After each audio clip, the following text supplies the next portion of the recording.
Well, I just wanted to show you the overhead watering setup I have here in the garden. Those are just sprinkler heads. If you've seen the video that I've done on how to make a sprinkler, and it is absolutely the best sprinkler you'll ever own. I just did basically the same principle here. I've got a couple of T-posts in the ground. I'll get over here before the water comes this way. A couple of T-posts in the ground. Basically come in here, put a T right there, up, 3/4 inch thread, because that's what that head is. That's an orbit head. It's 3/4 inch, so I just put a little adapter on it, glue on the bottom, 3/4 male on the top, and it just waters the dog out of this garden. And it's probably 50 by 70, something like that. When the wind's blowing, of course, it may not, if the wind's blowing from the south, blowing this direction, it may not get this as much. You know, the wind may force it not to get part of the garden, but that could be alleviated by maybe setting a timer to water after the sun goes down or early in the morning, which is the best time to water anyway, because the wind's usually not not that high in the morning. Anyway, this is has worked real well. I use this in my what I call my tub garden, my raised bed garden, and so I just moved it over here because I don't have anything over there right now, and I'm probably going to leave this. Probably going to be a permanent fixture. I'm going to leave it here. One of the things I like about it, having these raised up like this, and these are my peas are looking pretty good, my corn's looking pretty good. I replanted a couple of them that didn't come up, a few of them that didn't come up. But one thing I like about this is that once the corn gets up 8 feet tall, this should shoot over it anyway, over to the okra, and those are peppers right there. This one is going far enough that it'll hit that. You can adjust the travel on these to where it'll do a 360 or a just a 180 or whatever you want. You can adjust the spray on it where it will kind of fan out and not go as far, or whether it goes real far.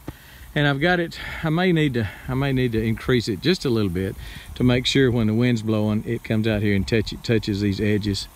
But worked real well. I'm fixing to get wet probably, but I probably need to, looks like the water's only going to about right here. So maybe a little further, maybe right in there.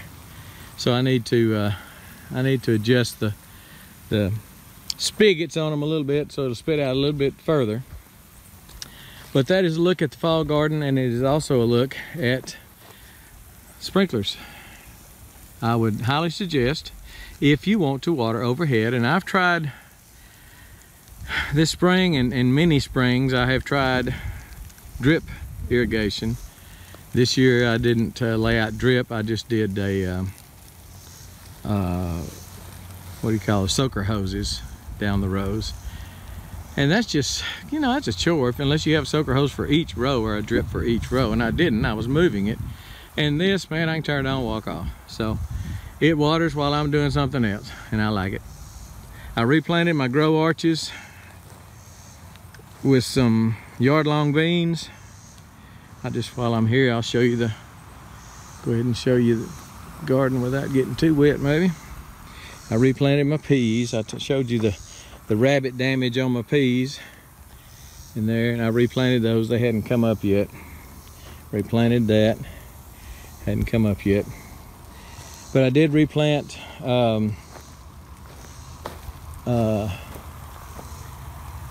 cucumbers, purplish cucumbers. This side did not germinate at all, so I'm going to replant that side. And it's just probably just too hot for cucumbers to germinate. It has been real warm. That's yard-long beans, and these are yard-long green beans. The middle one is cucumbers. Anyway, the peppers look good. Peppers are loaded. Some of them are. They're not real big, but they are loaded down. I quit watering for a while, and they looked kind of poorly, had blooms but nothing on them, and I started watering them and they're just gone crazy. So they'll last till frost if I keep some water on them. And if you're looking for a real good pepper that's not hot, try a Marconi, giant Marconi red. And they get, oh, I've had them 6-8 inches long. Kind of like a banana pepper, but they got a better taste, and the flesh is thicker, so you get more to eat. But anyway, I just wanted to mainly show you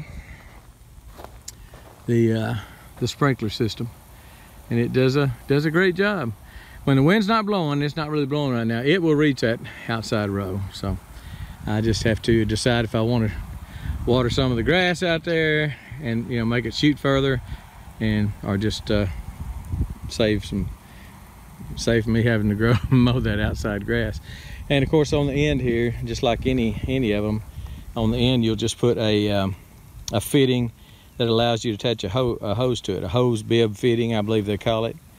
But the Orbit sprinkler head is the one I like the best, simply because it just does a good job, but it's also real easy to to set, to change. If you want to change the setting on it, change the pattern on it, real easy to do. Got a little key, and so that's about all I got to say about that.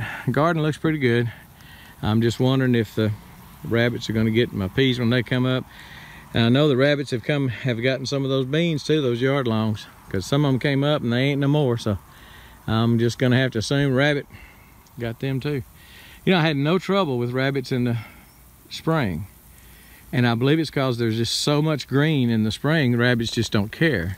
This time of year in Texas, it is so dry, and the grass is so dry and just crackly. I mean, you can walk it out there in my pasture and it just crackles under your feet, that there's so little green for them to eat that rabbits are going to be a problem in fall gardening. And I've never had that before. I haven't done a whole lot of fall gardening, but I've done some, and I've just never noticed rabbit problem. But I think it's because I did it in that raised bed, and although they could have jumped up there, they just chose not to or something. Anyway, there's the sprinklers. That's what I came out here for. They're doing their thing. You can see it's wetted down, and this is dry. So come through here, put a T there, cap it off on that end after you put your T. Run your two things up as high as you would like them. You can be a foot off the ground, you can be 6 feet off the ground, it's up to you. Put your sprinkler head on top of it, and overhead water. Does a great job. 2 of them will cover, again, about a 60. I'll cover more than that. If I adjust the spray on them, where they really spray out far, then it'll shoot. It would do I think that each one of them is supposed to cover 50 feet. If you're going to do that, you'd want to widen it. You want to put one there and put this second one way out here or something like that. Either you're just going to have so much overlap when they both come together. Anyway, that's it. We've talked a lot more than I thought I was going to do. Sorry about that. That's overhead watering in the summertime in Texas on a fall garden. And we are gone.